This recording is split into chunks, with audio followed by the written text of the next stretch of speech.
Hello! Today we are going to talk about Masonic symbology in Mozart's Magic Flute. This is Vienna. The city is famous for being an important center of musical development in the European continent. It is the home of the first Viennese school of music, which includes Haydn, Mozart, and Beethoven, some of the most famous and influential composers of Western art music. Mozart was a very prolific composer who became famous as a young child. He had even written a symphony at the age of 8. He was a keyboard virtuoso and a musical genius who composed many works such as concerti, string quartets, symphonies, and operas. The Magic Flute is one of Mozart's most famous operas. It was widely successful with audiences after its premiere on September 30th, 1791, and is still very popular today.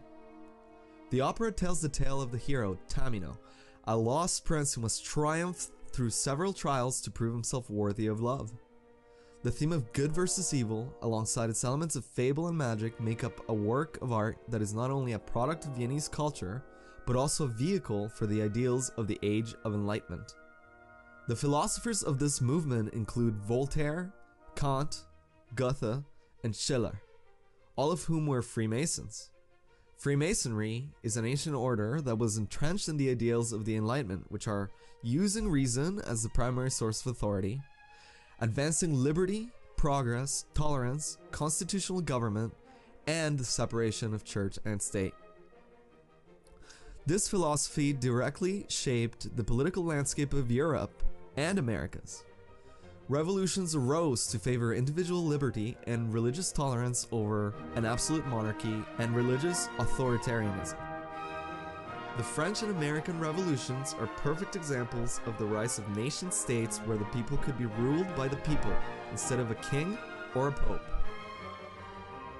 The libretto for the Magic Flute was written by Emanuel Schikaneder, though the true authorship has been contested, but that's a story for another video.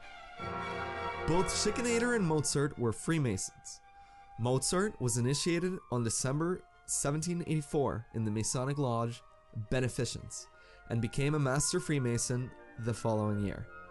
Since music played an important role in Masonic rites, Mozart composed several works for the order. L.F. Lenz once said, "The purpose of music in the ceremonies is to spread good thoughts and unity amongst its members." And he thought that music should inculcate feelings of humanity, wisdom and patience, virtue and honesty, loyalty to friends, and an understanding of freedom. Without a doubt, Mozart helped influence the libretto, and it makes perfect sense that he would use the work as a representation of the Enlightenment and Freemasonry. The earliest commentary on the Magic Flute was written in 1794 by Ludwig von Batzko, a Freemason who described the work depicted as the age-old struggle between light and darkness, good and evil, enlightenment and superstition. Batzko interprets the characters in the following way. The Queen of the Night is superstition. Pamina is enlightenment. Tamino, spirituality not yet perfected. Papageno, folly. The three boys are the powers of the mind. The Magic Flute is the single voice of nature. The bells are flattery. And the sevenfold shield of the sun is true knowledge. Looking at Batzko's character representation, one could say that Tamino, the hero, is searching for enlightenment with the help of nature, the powers of the mind and true knowledge, and that he must rise above superstition. Another Masonic interpretation of the work was published in Leipzig in 1866 and was written by Moritz Alexander Sill. He was a theologian who was a fervent Freemason. According to him, the characters represented the following. Tamino was Joseph II. Pamina was the Austrian people. Sarastro was Ignaz von Born. The Queen of the Night was the Empress Maria Theresa, and Monostatos was the clergy. It also suggested that Monostatos represents Leopold Alois Hoffmann, a Freemason that was seen as a traitor for telling the Emperor Francis II that the Masonic lodges were planning a revolt to the crown. It's doubtful that the lodges were planning a revolution, but the opera is replete with Masonic principles of the Enlightenment, such as justice, fraternity, and equality. The number 3 has a great significance in Freemasonry and appears often in the Magic Flute. The 3 ladies, the 3 temples, and the 3 boys. Features of Masonic music include songs in 3-part harmony, triple time, 3-fold repetitions, emphasis on major triads and parallel thirds and sixths to depict a harmonious balance.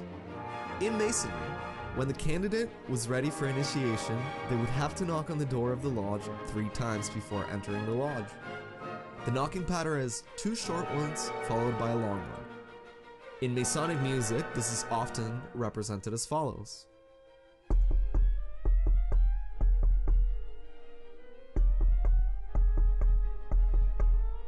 A specific scene that holds many of these Masonic musical symbols is the March of the Priests in Act 2.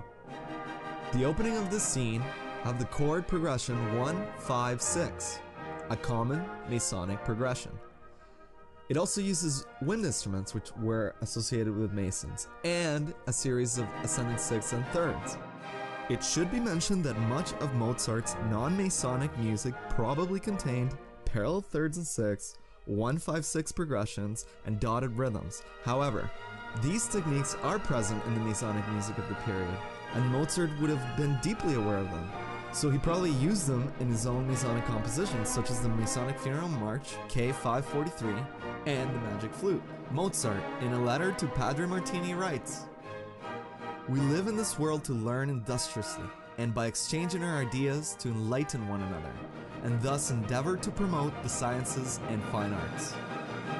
The Magic Flute is a cultural achievement of the Enlightenment, and it has many properties derived from Freemasonry as evidenced by the treatment of the libretto and the music. It teaches us that individuals can rise above and reach their incredible human potential through reason, perseverance, and virtue. Thanks again for watching. Hit like and subscribe.